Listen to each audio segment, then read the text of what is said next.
सो hi welcome back.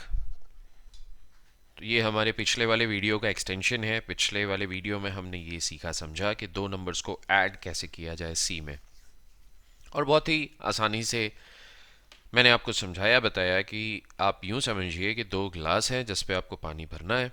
तो वो हमारे हो गए ए और बी, ये ग्लास के नाम हो गए, और टोटल हमारे जग का नाम हो गया अगर हमको दोनों ग्लास का पानी वापस जग में डालना हो। तो कुछ इस तरह से हमने दो नंबर्स को ऐड किया। अब ऐड तो हमने कर लिया। अब इसके बाद मैंने आपसे कहा था कि मैं आपका सारा प्रोग्रामिंग का डर इस वीडियो में ख़त्म कर दूंगा। तो चलिए शुरू करते हैं और सीखते समझते हैं और हमारे प्रोग्रामिंग के डर को हम ख़त्म करते हैं। तो देखिए, सबसे पहला डर हमको क्या लगता है कि यार ये पता नहीं क्या क्या लिखा हुआ है, क्या हो रहा है, कुछ समझ में नहीं आ रहा। मैं यहाँ पर ना एक्स्ट्रा की चीज़ें यहाँ पर पहले गायब करता हूँ।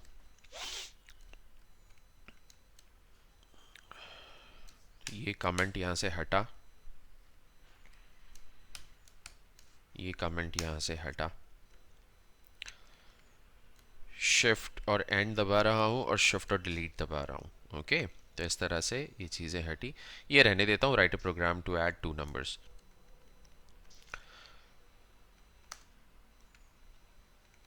देखिए, इसको मैं थोड़ा थोड़ा ऐसा ब्लॉक्स में डिवाइड करता हूँ ताकि आपको और थोड़ी सी आसानी हो प्रोग्रामिंग को समझने में। अब यहाँ तक कोई दिक्कत तो नहीं है, मैंने ज़्यादा तो कुछ किया नहीं, और यहाँ पर सिर्फ मैंने चीज़ों को हटाया है थोड़ा थोड़ा।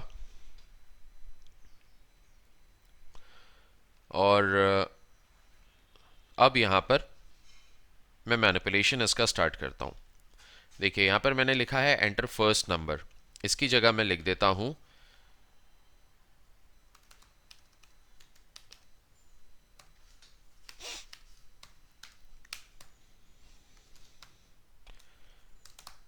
पहला नंबर लिखिए। सेकंड नंबर की जगह मैं लिखता हूँ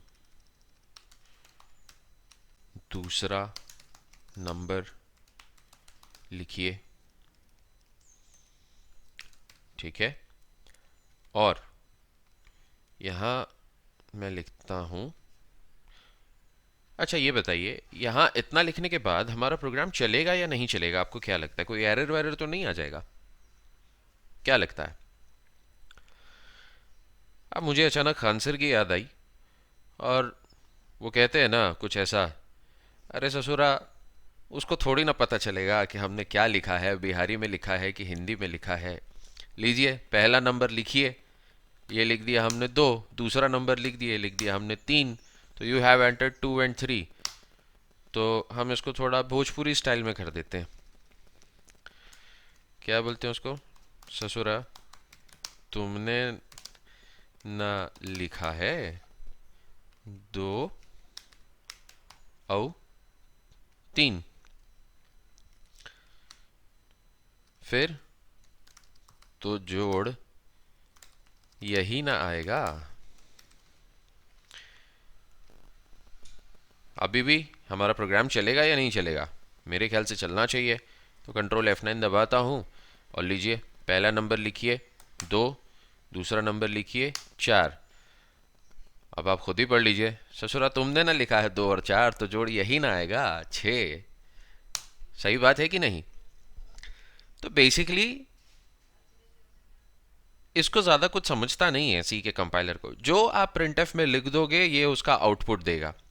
अब एज अ प्रोग्रामर हमारी जिम्मेदारी बनती है कि हम इसको कैसे ऐसा हमारा प्रोग्राम बनाए कि जो हमारे प्रोग्राम को चलाए, जो हमारे सॉफ्टवेयर को चलाए, तो उसको समझ में आए कि हम क्या करवाना चाह रहे हैं, हम क्या चाहते हैं, हमारा अप्रोच क्या है इस प्रोग्रामिंग को करने से, इस सॉफ्टवेयर को बनाने से। सॉफ्टवेयर आप खुद के लिए तो कम ही बनाएंगे, दूसरों के लिए ज़्यादा बनाएंगे। तो दूसरों के लिए जब आप प्रोग्राम को बनाएंगे तो उस हिसाब से हमको हमारी थोड़ी सी सोच रखनी पड़ती है कि सामने वाले के हिसाब से हमारा प्रोग्राम प्रॉपरली काम करना चाहिए। तो लीजिए, मैंने हिंदी में लिखा, कोई दिक्कत नहीं है, यहाँ पे कोई एरर नहीं आया।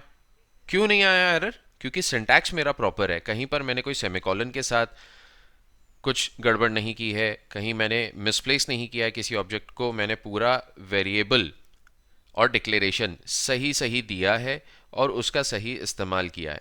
अब प्रिंटफ के बीच में मेरी मर्जी मैं जो भी लिखूं, या मैं प्रोग्राम बना रहा हूं, मेरी मर्जी मैं जो भी लिखूं, इसका काम क्या है कंपाइलर का? कंपाइलर का काम है जो भी मैं प्रिंटफ के बीच में लिख रहा हूं उसको एग्जीक्यूट करना। अब एक बात यहां पर आपका कॉन्फिडेंस बढ़ाने के लिए मैं आपसे पूछना चाहता हूं, कंप्यूटर ने इंसान को बनाया या इंसान ने कंप्यूटर को बनाया? इट्स वेरी नेचुरल ना यार, हमने बनाया कंप्यूटर को, ये हमारा छोटा सा प्रोग्राम है और हम जैसा चाहें वैसा इसके साथ में खेल सकते हैं। किसने रोका है, किसने मना किया है हमको? It's so easy. अब देखो यहाँ पे बहुत सीधी सीधी बात है, प्रिंटफ के साथ ये वाला स्कैनफ जोड़ा हुआ है, फिर सेकेंड वाले प्रिंटफ के साथ दूसरा वाला स्कैनफ जोड़ा हुआ है। अब स्कैनफ का काम क्या है? स्कैनफ का काम है जो यूज़र हमको इनपुट देगा, जो नंबर हमको देगा, उसको लेकर के हमको ए पर स्टोर करना है और वैसा ही यहाँ पर बी पर स्टोर करना है। और फिर आगे चलते हैं वापस प्रिंटफ पर, और यहाँ पर ये एक बार कंफर्मेशन देगा कि भैया आपने ये नंबर यहाँ पर लिखा है और उसका टोटल ये है। अच्छा, अब देखिए कमाल की बात, यहाँ पर एम्परसेंट डी लिखा हुआ है और यहाँ पर एम्परसेंट डी लिखा हुआ है और ए और बी लिखा हुआ है। अब इसके साथ थोड़ा मैनिपुलेट करते हैं, चलिए इसको मैं लिखता हूं आपका पहला नंबर एम्परसेंट डी है, ओके। और ये मैं इसको हटा देता हूं यहां से बी को। अब देखिएगा पहला नंबर लिखिए 2 3, आपका पहला नंबर 2 है।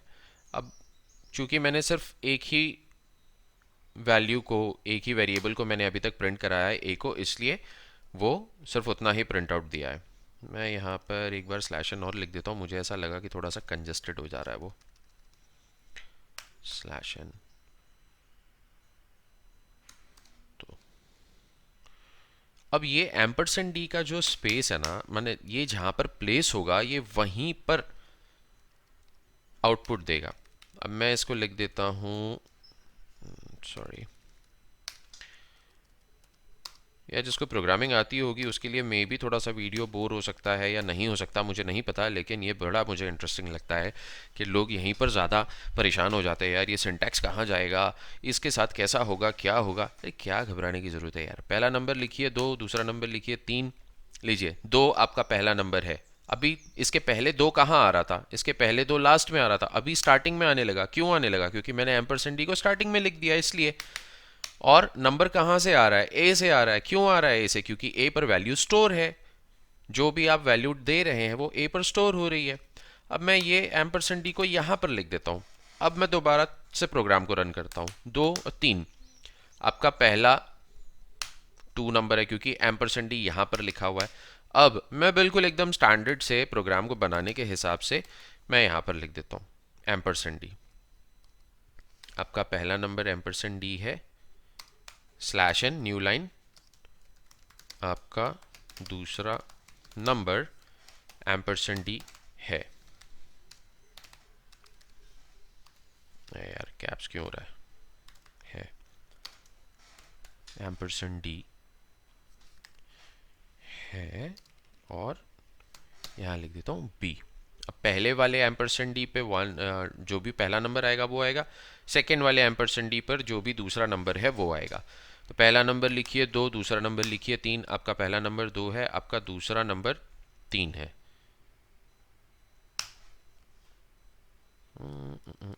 वापस से यहाँ से एम्परसेंट ही हटा के मैं लास्ट में लिखता हूँ ताकि ये प्रॉपर फॉर्मेट रहे।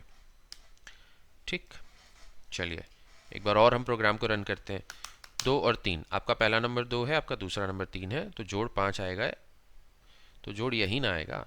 ठीक, अब और मैनिपुलेट करते हैं हम इसको। मैं यहाँ बी लिख देता हूँ और यहाँ ए लिख देता हूँ।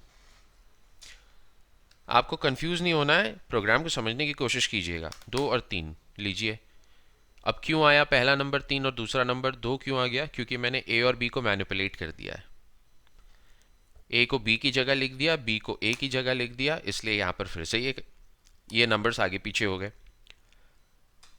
अब मैं यहाँ ए यूज़ करता हूँ, अब क्या होगा?